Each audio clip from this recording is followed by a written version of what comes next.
Uma jovem garota correu curiosamente para dentro de um quarto, com uma mulher de meia-idade logo atrás, expressando sua preocupação. Ao lado dela, um homem de meia-idade entrou no cômodo, com os olhos brilhando com uma luz peculiar. Uma força invisível se espalhou instantaneamente, envolvendo todo o quarto e o prédio. Após um momento, o brilho nos olhos do homem desapareceu e ele comentou: "Está limpo, sem vigilância ou dispositivos de rastreamento." Sua esposa acomodou a garotinha na cama, comentando sobre o excesso de cautela do marido. Balançando a cabeça, o homem de meia-idade disse: "Ser cauteloso nunca é uma má ideia, especialmente quando minha esposa e minha filha estão comigo." Falando em um tom grave, ele alertou a esposa de que estavam fugindo para salvar suas vidas. Além disso, quem os perseguia era um mestre psíquico renomado, um formidável praticante psíquico de terceiro nível, conhecido por sua mente vingativa e perseguição incansável a qualquer um que o ofendesse, por menor que fosse o motivo. Eles esperavam conseguir despistá-lo dessa vez, acreditando que, se conseguissem se esconder na Vila Cabeça de Touro por cerca de um ano, estariam seguros. No entanto, se por acaso ele os encontrasse,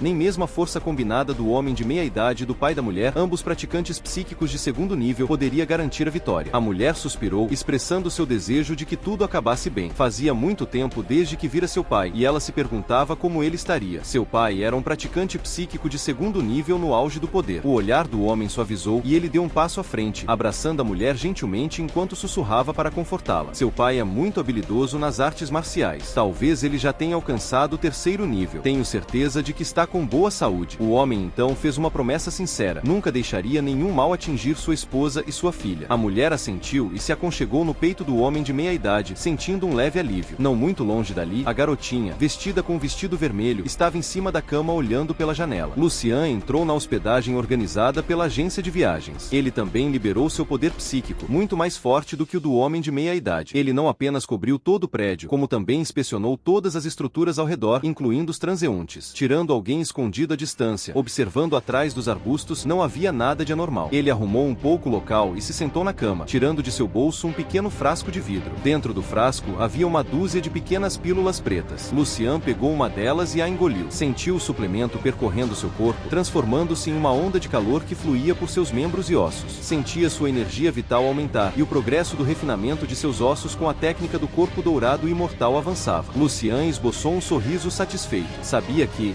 em menos de 2 meses, conseguiria completar o primeiro estágio do cultivo do corpo dourado imortal e se tornaria oficialmente um artista marcial de 4º nível. Nesse momento, seu celular começou a vibrar. Como de costume, eram seus pais ligando para lembrá-lo de ter cuidado enquanto estivesse fora, de se vestir adequadamente para o clima e evitar comer qualquer coisa que pudesse causar dor de estômago. Aos olhos deles, apesar de ser um artista marcial de 3º nível, ele ainda parecia uma criança. Sua irmã mais nova, travessa como sempre, brincou dizendo que Lucian tinha saído para se divertir sozinho, enquanto seu veterano Yang havia voltado para a escola, insinuando querer sair com Lucian. Ela mandou um emoji brincalhão e perguntou se eles estavam namorando. Lucian rapidamente respondeu pelo celular, aconselhando a irmã a se concentrar no treinamento de artes marciais e lembrando-a de se cuidar. Os suplementos que ele fornecia para ela todos os dias. Ele respondeu com um emoji de alerta, pedindo que ela cuidasse da própria vida. Lucian deixou o celular de lado e deitou na cama, entrando no reino dos sonhos. Após dias de treinamento simultâneo, seu corpo estava envolto em uma luz dourada, infundido com a vontade de um grande mestre. Nenhum zumbi conseguia romper sua defesa. De repente, ele notou a aparição de outro zumbi de nível grande mestre na rua. Uma mulher grande mestre vestida com uma armadura de batalha digna de um cavaleiro, empunhando uma longa lança quebrada. Sua silhueta era simétrica e perfeita, lembrando uma deusa mítica da guerra. Quando Lucian se aproximou a menos de 100 metros da grande mestre feminina, ela sentiu sua presença. Em um instante, sua figura desapareceu de seu campo de visão. Quando ele tentou liberar seu poder espiritual para percebê-la, finalmente conseguiu sentir sua presença. No entanto, nesse momento, ela já estava a menos de 5 metros dele. Num instante, Lucian se viu cercado por inúmeros pontos de exclamação vermelhos, acompanhados por um alarme urgente e estridente. Antes que pudesse reagir, a grande mestre feminina o derrotou rapidamente com um único golpe de lança. Pouco antes de morrer, Lucian viu uma magnífica e majestosa geleira. Como se despertasse de um pesadelo, Lucian sentiu seu coração disparar e uma dor de cabeça latejante. Ele acordou assustado, com o corpo em intensa dor, como se tivesse sido rasgado. Essa foi sua primeira experiência de morte dentro do reino dos sonhos e foi esmagadora e poderosa. Lucian ficou profundamente abalado. Até então, sua exploração no reino dos sonhos havia sido relativamente tranquila. Contudo, ele se mostrou completamente indefeso diante da grande mestre feminina. O progresso anterior o havia deixado um pouco complacente, mas o reino dos sonhos não era seu paraíso pessoal. Lucian teve uma profunda realização. Seu estado mental voltou à calma original, e os efeitos negativos causados pelo poder inflado ao longo dos últimos 3 meses se dissiparam. Naquele momento, o imenso poder da grande mestre feminina era inegável. Superava Xin Sheng Ning em batalha. Ela devia ser uma especialista de nível grande mestre, talvez até um grande mestre de 8º nível. Lucian se lembrou da geleira radiante que apareceu com o golpe de lança dela, talvez uma manifestação de sua técnica. Se ele pudesse obtê-la, Lucian balançou a cabeça, zombando de si mesmo, e descartou a ideia. Se ele não tivesse subestimado a situação e tivesse lutado com toda sua força, usando o domínio de todas as suas técnicas e a recém-adquirida técnica de grande mestre, talvez tivesse tido uma chance de enfrentá-la. No entanto, ele ainda queria voltar e testar a si mesmo, mas, por mais que tentasse, não conseguia mais entrar no reino dos sonhos. Parecia que ele havia entrado em um período de resfriamento. Nesse momento, seu celular começou a vibrar. Era uma série de mensagens de Amélia, chegando uma atrás da outra como uma enxurrada. Ele encarou o celular em silêncio por alguns segundos, subitamente se arrependendo de tê-la adicionado como amiga. Rapidamente desligou o telefone sem responder, saiu do quarto e foi em direção ao refeitório. Lucian achava que estaria sozinho ali naquela hora avançada. No entanto, para sua surpresa, viu a família da garotinha, assim como Amélia e Luna, todos sentados no refeitório. Assim que Lucian apareceu, imediatamente chamou a atenção das duas garotas. A garotinha e Amélia se levantaram, acenando para ele em voz alta, completamente alheias aos olhares dos outros. Ele acenou de volta e encontrou um lugar próximo para se sentar. O assento não ficava longe da família da garotinha. O pai dela sorriu para Lucian e assentiu levemente. Lucian retribuiu o aceno e pegou o cardápio para pedir sua refeição. Amélia puxou Luna, que estava com uma expressão resignada, e sentou-se ao lado de Lucian como se fossem velhos amigos. Lucian tossiu algumas vezes e perguntou educadamente se elas já haviam comido. Ambas responderam ao mesmo tempo. Uma disse que sim, a outra que não. Amélia lançou um olhar feroz para Luna e disse, com um sorriso, eu não estava com fome antes, mas agora estou com fome de novo. Luna zombou dela um pouco, mas Amélia agiu como se Luna não existisse e continuou falando com Lucian. Ela começou a apresentar o cardápio. Enquanto isso, a garotinha ao lado olhava com expectativa para a mesa de Lucian e então levantou a cabeça para perguntar aos pais se podia fazer a refeição com o irmão mais velho Lucian. A mulher tocou gentilmente a cabeça da garotinha e disse com ternura, você ainda pode comer bem aqui. Mas a garotinha insistiu, dizendo que achava que a comida teria um gosto melhor se estivesse sentada ao lado do irmão mais velho Lucian. A mulher olhou para o marido. O homem de meia idade sorriu e concordou. Vendo a concordância do marido, a mulher não pôde dizer muita coisa, apenas advertiu. Comporte-se direitinho. Somente ao ver a garotinha se juntar com sucesso à outra mesa, os olhos da mulher relaxaram um pouco. Ela então virou-se para o homem e reclamou. Por que deixou nossa filha ir para a mesa de um estranho? O homem de meia idade sorriu e respondeu que parecia que sua esposa estava sendo superprotetora. Aquele jovem parecia ter um bom caráter, seus olhos eram puros e ele não parecia uma má pessoa. Além disso, era apenas um estudante do ensino médio. Mesmo que Lucian tivesse treinado em artes marciais por alguns anos, sua força não seria muito poderosa. No entanto, os outros dois indivíduos já eram artistas marciais de segundo nível. O homem de meia idade permaneceu calmo, exalando uma forte confiança em suas palavras. Enquanto eles estivessem ao alcance de sua visão, um único pensamento seria suficiente para acabar com suas vidas. Os olhos de Amélia se arregalaram ao ver a mesa repleta de comida que Lucian havia pedido, sua expressão revelando certa surpresa. Lucian entregou uma sobremesa fofa para a garotinha, e os dois começaram uma competição para ver quem comia mais rápido. A menina respondeu com uma voz doce, e começou a enfiar a comida na boca com dedicação, enquanto Lucian também comia rapidamente. Luna lançou um olhar para a mesa cheia de comida, e sua expressão em relação a Lucian suavizou um pouco. Apenas aqueles com condições financeiras medianas e que ainda não haviam se tornado artistas marciais formais comeriam tanto em uma única refeição. Uma vez que os artistas marciais atingem certo nível, os que têm recursos normalmente dependem de suplementos para suprir suas necessidades energéticas diárias para o cultivo. Os que não têm recursos escolhem ingredientes de maior qualidade como substitutos. Caso contrário, comer tanto em todas as refeições resultaria em longas visitas ao banheiro. Amélia, por outro lado, não se importava nem um pouco com o quanto Lucian comia. Ela cumpriu sua promessa e comeu ao lado dele, até achando bastante bonito enquanto comia. Luna olhou para sua melhor amiga e perguntou, você realmente tem sentimentos pelo Lucian, não é? Ela disse que Lucian era mais novo que ambas, ainda um estudante do ensino médio, e que, julgando por sua constituição instável e as olheiras ao redor dos olhos, seu talento nas artes marciais e condição familiar provavelmente não eram bons. Mesmo que Lucian tivesse uma aparência, físico e postura excepcionais. No entanto, Amélia não se importou e respondeu, idade não é problema quando a diferença é de apenas 3 ou 4 anos. Além disso, tudo depende do destino. Luna discordou, dizendo que elas não poderiam ficar juntas com a situação atual de Lucian. Depois da formatura, ele provavelmente só ganharia um salário mensal de 5 ou 6 mil, sem poder pagar uma casa ou um carro. O amor não é apenas paixão temporária, é preciso encarar a realidade. A força de Amélia nas artes marciais está aumentando, e a diferença entre eles só vai crescer com o tempo. Eventualmente, os conflitos se acumulam, e haverá um dia em que tudo vai explodir. Amélia balançou a cabeça. Ela disse que poderia ajudar a guiar Lucian em sua jornada nas artes marciais. Mesmo que ele não conseguisse entrar em uma universidade prestigiada de artes marciais, ela estaria disposta a viajar toda semana para vê-lo. Não importava se ele não tivesse um carro ou uma casa, porque ela tinha. Mesmo que Lucian só pudesse ser uma pessoa comum, ela estaria disposta a acompanhá-lo como uma pessoa comum. Além disso, ela não acreditava que Lucian fosse apenas um qualquer. Ela acreditava firmemente que o futuro dele reservava muito mais do que isso. Luna não podia acreditar que sua melhor amiga abriria mão de uma década de prática nas artes marciais por um estudante do ensino médio, por causa da habilidade marcial de Lucian. Lucian conseguia ouvir claramente a conversa delas. Ele coçou a cabeça, achando tudo um pouco problemático, e não pôde deixar de suspirar. A garotinha ouviu e perguntou: "O que significa problemático?" Ele pensou por um momento e respondeu casualmente: "Significa elogiar as duas irmãs por serem bonitas." A garotinha assentiu pensativa. De repente, ela se virou e apontou alto para Amélia e Luna, que se aproximavam, pulando e dizendo: "As duas irmãs são muito problemáticas." Lucian ficou surpreso por um momento e então caiu na risada, assentindo com entusiasmo. Amélia e Luna ficaram atonitas, sem entender o que acabará de acontecer. No dia seguinte, todos se reuniram no saguão conforme o planejado. Os turistas não estavam muito satisfeitos com a viagem, e um senhor notou que uma família de 3 pessoas estava desaparecida. Quanto ao momento ou lugar em que desapareceram, ninguém sabia. A jovem guia turística rapidamente pegou seu celular e tentou ligar para eles, mas não conseguiu contato. Não apenas essa família estava desaparecida, Lucian também não estava em lugar algum. A guia imediatamente entrou em contato com a equipe de busca e resgate. Amélia e Luna testemunharam tudo isso. Como 3 pessoas, que estavam perfeitamente bem momentos antes, poderiam desaparecer de repente? A guia estava ocupada com a busca, e parecia que o restante do itinerário teria que ser cancelado. Elas decidiram procurar Lucian por conta própria. De acordo com o mapa, a mina de Mítrio deveria estar nas proximidades, a apenas alguns quilômetros dali. Lucian corria velozmente pela floresta, saltando até o topo da montanha, onde liberou seu poderoso poder psíquico. Seus olhos brilhavam com uma luz intensa, enquanto observava calmamente a área à sua frente. Ele detectou os minerais enterrados sob a terra, e no momento seguinte, onde quer que seu olhar pousasse, a terra e as pedras se despedaçaram e o chão explodiu, como se um tornado invisível tivesse passado por ali, causando uma destruição aterrorizante. Erguendo um grande pedaço de terra com seu poder psíquico, Lucian observou enquanto ele se desintegrava no ar, revelando um brilho de mineral. Após alguns segundos, vários fragmentos de um mineral prateado apareceram diante dele. Infundindo sua energia psíquica neles, o metal mais resistente amoleceu rapidamente, tornando-se tão maleável quanto massa de modelar. Lucian comparou com a descrição fornecida por Fubuki e verificou que os fragmentos prateados em sua mão eram, de fato, o precioso mítrio. Lucian sabia que fabricar armas com mítrio exigia dezenas de etapas e que, no fim, talvez não sobrasse muito, dependendo da pureza do mítrio nesta mina. Ele já havia usado seu poder psíquico para investigar e percebeu que a mina era pequena demais para render uma quantidade substancial, o que tornava fácil escavar e extrair o minério. No entanto, ele logo enfrentou um dilema: como transportar o mítrio para fora? Seu plano inicial era usar sua mochila e carregar o mítrio em lotes, minerando um pouco e transportando aos poucos até ter o suficiente para forjar um conjunto de armas para mestres psíquicos. Ainda assim, Lucian negligenciou um aspecto crucial: a ganância. Todos tinham desejos, e ele não era exceção. Lucian tomou uma decisão e resolveu devolver o mítrio para a grande cova que havia cavado anteriormente. Cobriu-a com terra e pedras, escondendo a existência do metal precioso. O mapa indicava que havia uma pequena vila de uma comunidade minoritária a poucos quilômetros de onde ele estava. Ele decidiu ir até lá em busca de ajuda. Os moradores dessa vila isolada eram geralmente conhecidos por sua sinceridade e simplicidade. Oferecendo uma boa recompensa, Lu Xung acreditava que conseguiria ajuda facilmente. Seguindo as direções do mapa, ele seguiu em direção à vila. Enquanto isso, as duas garotas continuavam sua busca por Lucian na floresta. Elas avançaram gradualmente para dentro do deserto, mas Luna de repente parou. Seus olhos estavam fixos em algo dentro da floresta, ao lado da trilha de pedras, e havia um brilho inexplicável em seu olhar. Rapidamente, Luna correu para dentro do mato ao lado da estrada e parou a poucos metros do caminho principal. Ela se agachou e olhou mais de perto, o que chamou a atenção de Amélia. Era uma bola de brinquedo, parecida com a que a garotinha brincava anteriormente. Quando Amélia se aproximou para pegar a bola, seu corpo pareceu congelar no lugar. Uma teia de aranha roxa apareceu de repente, prendendo as duas garotas. Nesse momento, a voz de um homem ecoou à frente delas.